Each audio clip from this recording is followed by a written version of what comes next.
वाढीव घरपट्टीच्या मुद्द्यावर काँग्रेसने पुन्हा एकदा महापालिका प्रशासनावर निशाणा साधलाय। काँग्रेसचे शहर जिल्हाध्यक्ष राजेश नाईक यांनी प्रसारमाध्यमांशी बोलताना घरपट्टी वाढ रद्द करण्यासाठी काँग्रेसने सुरुवातीपासूनच आंदोलन, निवेदने आणि महासभेत सातत्याने विरोध नोंदवल्याचा दावा केलाय। महासभेत या विषयावर विशेष समिती स्थापन करण्याचा निर्णय महापौराकडून झाला असला तरी समितीची अद्याप एकही बैठक झालेली नसल्याचा आरोप त्यांनी केलाय। त्यामुळे वाढीव घरपट्टीचा प्रश्न अद्याप निकाली निघालेला नसल्याचे ते म्हणाले। नागरिकावरील वाढीव आर्थिक भार लक्षात घेऊन घरपट्टी वाढ रद्द करावी अशी काँग्रेसची मागणी आहे। वाढीव घरपट्टीच्या विरोधात काँग्रेस सांगलीकरांसोबत कायम उभी राहील आणि नागरिकांना न्याय मिळवून देण्यासाठी लढा सुरूच राहील असे राजेश नाईक यांनी सांगितले।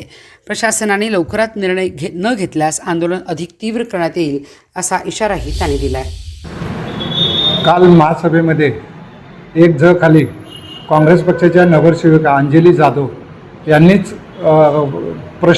घरपट्टीचा प्रश्न उपस्थित केला आणि त्यामुळं ते हे करत असताना काँग्रेस पक्ष पूर्ण घरपट्टीच्या विरोधात आहे। त्याच्यासाठी आम्ही आंदोलन, रस्त्यावर आंदोलन, निवेदन बाकीच्या सगळ्या गोष्टी आम्ही केलेल्या आहेत। भाजपमध्येच दोन गट असल्यामुळं एक गट म्हणतो की घरपट्टी वाढीव होणं गरजेचं आहे आणि एक म्हणतो की व्हायला नाही पाहिजे। त्यांच्या ताळमेळमुळं असल्यामुळं ज्यावेळेला पालकमंत्र्यांनीसुद्धा सांगून महासभेमध्ये मागं चर्चा केली असताना समिती गठन करण्याचा ठराव झाला। समिती गठन झाली पण ती कागदावरच राहिली, त्याची कुठे मीटिंग नाही, त्याची कुठली अमेलगेशन नाही, कुठली चर्चा नाही। त्यामुळं भाजपची भूमिका ही सध्याच नाही, पण काँग्रेसची भूमिका स्पष्ट आणि निक्षोभ आहे की घरपट्टी वाढला विरोध आहे आमचा। त्यामुळे कुठलीही घरपट्टी वाढ आम्ही खपवून घेणार नाही। समिती गठन केलेली आहे, त्यात आमचा एक गटनेते आमचे मंगेश चव्हाण यांना घेतलेलं आहे।